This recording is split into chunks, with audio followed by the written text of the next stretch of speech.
जय श्री राधे दोस्तों। कल मार्केट ने दिया एक स्ट्रॉन्ग गैप अप ओपनिंग, जहां सबको लगा रैली कंटिन्यू होगी, लेकिन आज पूरा सेंटिमेंट पलट गया और मार्केट ने दिया शार्प फॉल। अब सवाल ये है, क्या ये सिर्फ प्रॉफिट बुकिंग है या कोई बड़ा रिस्क बिल्ड हो रहा है? आज का वीडियो बहुत इंपॉर्टेंट है, एंड तक जरूर देखना। मैं हूं राघव और स्वागत है आपका अपने यूट्यूब चैनल मार्केट दोस्त पर। आज है 9 अप्रैल और हम बात करेंगे आज मार्केट गिरा क्यों, ग्लोबल वॉर का क्या इम्पैक्ट है, कौन सा सेक्टर स्ट्रांग है और निफ्टी एक्सपायरी के लिए क्लियर स्ट्रैटेजी।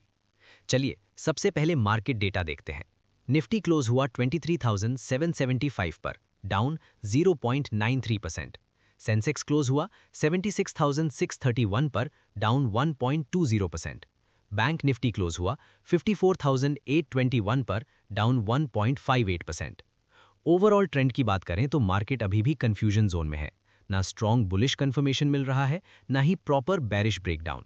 लेकिन आज का फॉल क्लियरली दिखाता है कि वीकनेस ग्रेजुअली बिल्ड हो रही है। स्पेशली बैंक निफ्टी में हैवी सेलिंग आई, जो एक वार्निंग साइन होता है। अब बात करते हैं सबसे इंपॉर्टेंट फैक्टर की, ग्लोबल क्यूज।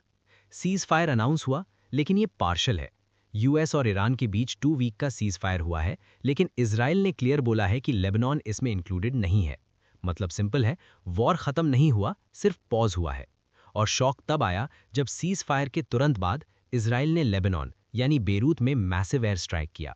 रिपोर्ट्स के अकॉर्डिंग 200 से 250 लोगों की मौत हुई है और सिविलियन एरियाज भी हिट हुए हैं। इसको रीसेंट कॉन्फ्लिक्ट का सबसे बड़ा अटैक माना जा रहा है। ईरान ने इस पर स्ट्रॉन्ग रिएक्शन दिया और बोला कि अगर अटैक्स कंटिन्यू रहेंगे तो सीज फायर का कोई मतलब नहीं है। यही कंफ्यूजन मार्केट को डिस्टर्ब कर रहा है।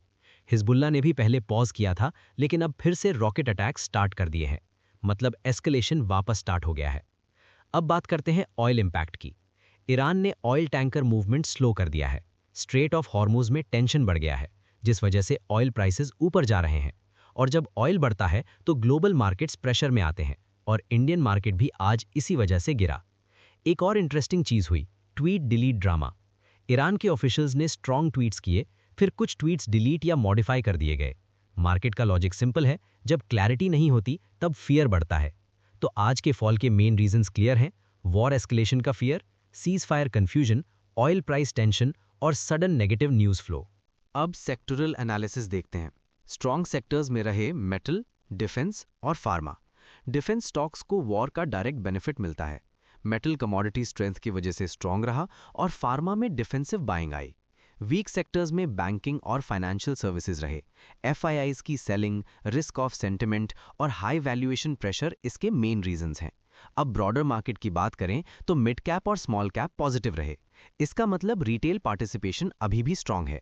लेकिन एक इंपॉर्टेंट बात याद रखो, ब्रॉड मार्केट स्ट्रांग हो सकता है, पर इंडेक्स वीक हो रहा हो तो कॉशन जरूरी है। अब बात करते हैं निफ्टी एक्सपायरी स्ट्रैटेजी की।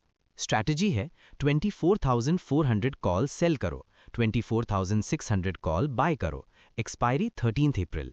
ये एक बियर कॉल स्प्रेड स्ट्रैटेजी है। इसका लॉजिक सिंपल है, मार्केट रेजिस्टेंस के पास स्ट्रगल कर रहा है और अपसाइड लिमिटेड लग रहा है।